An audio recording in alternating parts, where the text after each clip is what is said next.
കഴിഞ്ഞ ദിവസം ഇറാൻ ഇസ്രായേലിൽ കനത്ത നാശമാണ് വിതച്ചത്. ഇറാനിലെ അരാഖ് ആണവ നിലയം ഇസ്രായേൽ ആക്രമിച്ചിരുന്നു. അരാഖ് ആണവ നിലയം ആക്രമിക്കുമെന്ന് ഇസ്രായേൽ വ്യാഴാഴ്ച രാവിലെ മുന്നറിയിപ്പ് നൽകിയിരുന്നു. മേഖലയിൽ നിന്ന് ഒഴിഞ്ഞു പോകണമെന്ന് ആളുകളോട് ആവശ്യപ്പെടുകയും ചെയ്തു.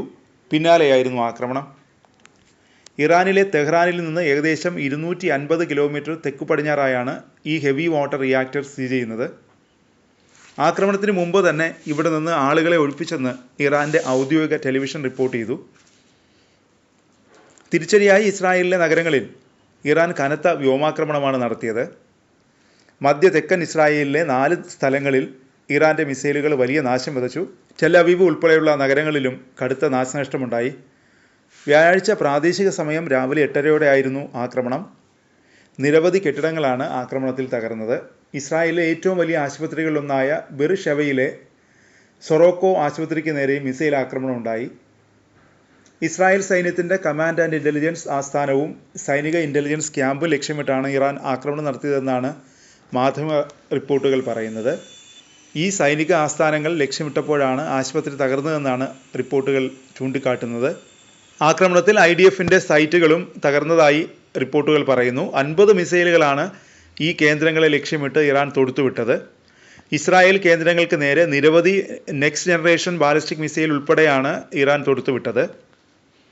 ഇസ്രായേലിൻ്റെ കരുത്തുറ്റ വ്യോമ പ്രതിരോധ സംവിധാനം മറികടന്ന് മിസൈലുകൾ ലക്ഷ്യങ്ങളിൽ പതിച്ചതായി മാധ്യമ റിപ്പോർട്ടുകൾ പറയുന്നു.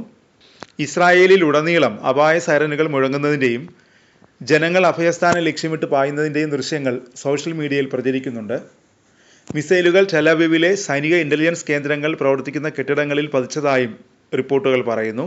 വ്യാഴാഴ്ച ടെൽ അവീവിൽ ഇറാൻ നടത്തിയ ആക്രമണങ്ങളിൽ 50 പേർ കൊല്ലപ്പെട്ടതായി സ്ഥിരീകരിക്കാത്ത റിപ്പോർട്ടുകളുണ്ട്. പുതിയ മിസൈലുകളായ ഹൈബർ ഷേക്കൻ, സെജിൽ, ഫതാഖ് എന്നിവ ഉപയോഗിച്ചാണ് ആക്രമണം നടത്തിയതെന്ന് ഇറാൻ ഉദ്യോഗസ്ഥർ അറിയിച്ചു. ഇപ്പോഴിതാ ഇറാൻ മൾട്ടി വാർഹെഡ് മിസൈൽ ഉപയോഗിച്ചതായി സ്ഥിരീകരിച്ചിരിക്കുകയാണ് ഇസ്രായേൽ. ഒന്നിലധികം പോർമുനകളുള്ള മിസൈലാണിത്. ഇത്തരം മിസൈലുകൾക്ക് ഇസ്രായേലിൻ്റെ വ്യോമ പ്രതിരോധ സംവിധാനത്തെ കബളിപ്പിക്കാൻ സാധിച്ചു. ഒരു പോർമുനയ്ക്ക് പകരം പല പോർമുനകൾ വരുമ്പോൾ അവയെ തിരിച്ചറിഞ്ഞ് തകർക്കാൻ വ്യോമ പ്രതിരോധ സംവിധാനത്തിന് കഴിയാതെ വരുന്നു. മൾട്ടി വാർഹെഡ് മിസൈൽ എന്നാൽ ഒന്നിൽ കൂടുതൽ പോർമുനകൾ വഹിക്കാൻ ശേഷിയുള്ള മിസൈലാണ്.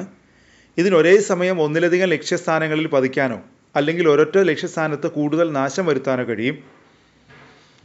മൾട്ടി വാർഹെഡ് മിസൈലുകളെ പ്രധാനമായും രണ്ടായി തിരിക്കാം. ഒന്നാമത്തേത് MIRV multiple independently targetable re entry vehicles. ഈ മിസൈലുകളിൽ ഓരോ വാർഹെഡും വ്യത്യസ്ത ലക്ഷ്യസ്ഥാനങ്ങളിലേക്ക് എത്തുന്നു. രണ്ടാമത്തേത് MRV ആണ്, മൾട്ടിപ്പിൾ റീ എൻട്രി വെഹിക്കിൾസ്. ഈ മിസൈലുകളിൽ ഒന്നിലധികം വാർഹെഡുകൾ ഉണ്ടാകുമെങ്കിലും അവയെല്ലാം ഒരേ ലക്ഷ്യസ്ഥാനത്തേക്കായിരിക്കും എത്തുക. ഇവ രണ്ടും അത്യന്താധുനിക മിസൈൽ സാങ്കേതിക വിദ്യയുടെ ഭാഗമാണ്. ഇസ്രായേലിൻ്റെ കരുത്തായ വ്യോമ പ്രതിരോധ സംവിധാനം അയൺ ഡോമിനെ ഭേദിച്ചാണ് ഇറാൻ്റെ ബാലിസ്റ്റിക് മിസൈലുകൾ ഇസ്രായേലിൽ പലയിടത്തും നാശനഷ്ടങ്ങൾ ഉണ്ടാക്കിയിരിക്കുന്നത്. പിന്നാലെയാണ് വിശദീകരണവുമായി ഇസ്രായേൽ സൈന്യം എത്തിയത്. കഴിഞ്ഞ ദിവസം ഇസ്രായേലിൽ 10ഓളം മിസൈലുകളാണ് പതിച്ചതെന്നാണ് മാധ്യമങ്ങൾ റിപ്പോർട്ട് ചെയ്തത്. ആക്രമണങ്ങളിൽ നിരവധി പേർക്ക് പരിക്കേറ്റതായും ഇസ്രായേലിലെ പ്രമുഖ മാധ്യമമായ ടൈംസ് ഓഫ് ഇസ്രായേൽ റിപ്പോർട്ട് ചെയ്തു.